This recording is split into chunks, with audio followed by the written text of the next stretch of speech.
Welcome back to another mead review. Today we are reviewing one of my own meads. This right here, I've already opened it, is the blueberry mead. Now I'll show you a picture of my label on the screen and talk about it some. This is a blueberry mead that I flavored with an Amoretti flavoring, not real blueberries, and that's gonna show within the, I think honestly the tasting.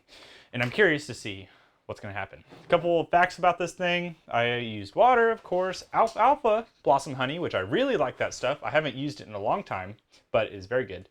Blueberry flavoring from Amoretti and some sort of yeast. I'll throw it up on the screen right now. That's the yeast I used.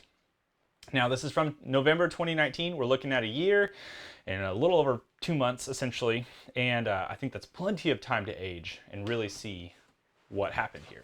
So let's go ahead and pour some and ooh, look at that color. Oh, not super clear. I must have, I pulled the bottle down, so I think I might have stirred it up. So it's not the clearest mead in the world, but that's okay. The clarity is not everything, I will say that. I like the color on it. It's kind of got this ruby, grapefruit, orangish-ish color to me. Yeah, not bad. I normally do, quote, official reviews of my meads. However, I normally do official reviews of commercial meads, but with this being my own mead, I don't do that. I just taste them, and I hopefully I learned something, and hopefully can tell you guys some important information about mead making. So let's go ahead and get an aroma. Ooh, it does have a very, very good aroma on it. A very nice, bright honey character. A nice, like a lavender-ish. I'm trying to think of bright floral notes that you get sometimes. It's not lavender. Lavender can be a different thing. It's got a bright floral note. I can't put my finger on the exact alfalfa, of course, but it also has some perceived sweetness on the nose.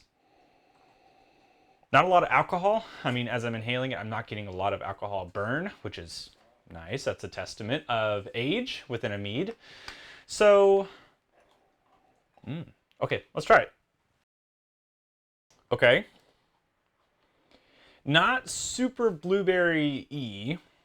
It has like the dark earthiness of a blueberry, but it doesn't have the brightness. It's dry. It is 14%. I don't know if I said that. And it did go dry. I don't think I back sweetened with this one. I know I didn't. Yeah, let me explain the process of this one. I didn't use real blueberries. This was a mead that I took a traditional, I believe it was a traditional, I can't recall, and added the flavoring in to the secondary fermentation. Now, when I added the blueberry in the secondary fermentation, it kick-started again, which means that we blew off some of the important flavors you get within that blueberry flavoring. So we might have blown off some of the bright notes that we wanted, leaving us with earthy notes. And then I didn't back sweeten. So I kind of left it as it was. It does have a little bit of a bite. It's got some astringency. It coats it. Kind of sticks to the back of my mouth right here. I'm kind of feeling it here. There's a little bit of a bitterness, sourness, slightly to it. It's just not very blueberry like forward. It's got the honey character. I do get that bright floral. The contrast of the actual dark blueberry flavoring is nice. I think if I was tasting this, having not known that this was blueberry, I would probably have a hard time saying that this is a blueberry flavoring because it doesn't have that brightness. It doesn't have the initial, when you bite into a ripe blueberry, you get this kind of sweetness to it. It doesn't have that. It needs more sweetness. And I think that's an error on my end, of course. I mean, it's not the best. I wish I had used possibly more flavoring later on and possibly like added some honey into back sweeten. I think that would have been very helpful for this one. However, I didn't do that. Now, I think I have a couple more bottles of this that I'm going to let set for a while. Age has definitely helped us out. There's not a lot of alcohol burn. There's a pretty good honey aroma, pretty good honey presence that's grown throughout the time, and it's melded really well. And that's a testament to aging your meads. If you want to make sure your mead tastes at its best, really, you should probably be aging it. And it's kind of a pain, let's be real. It's hard to wait 9 months for a year, or a year for a mead. However, it does make a big difference. If I was going to rate this, it's probably a 6.5. It's not fantastic. Not the worst mead I've ever made. It's got a really nice actual like base mead flavor, being that the honey itself has produced a very good full body / just in general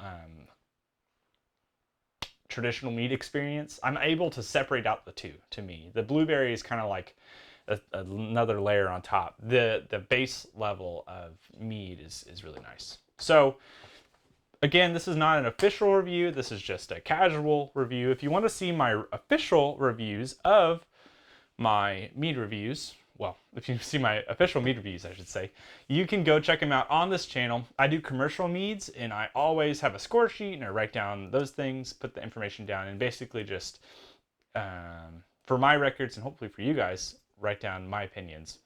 My recommendation to you, of course, go buy some commercial mead, and then also review your own meads. You'd be surprised how effective and how much it'll help you grow as a mead maker if you are actually taking the time to critique yourself.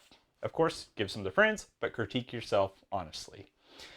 This is not the greatest mead. I would definitely redo this with real blueberries, and probably back sweeten later on. If I wanted to use the flavoring again, I would put it in the primary and possibly some in the secondary, or stabilize, put the flavoring in, add the honey to back sweeten, and do that. There are a bunch of methods to go about this. I'll actually link down in the description the video of this mead, and if you want to watch that. So it is on the main channel. I hope you'll hit subscribe on this channel. I hope you will hit subscribe on the main channel as well. This has been a lot of fun. I'll see you guys in the future for another mead review. Cheers.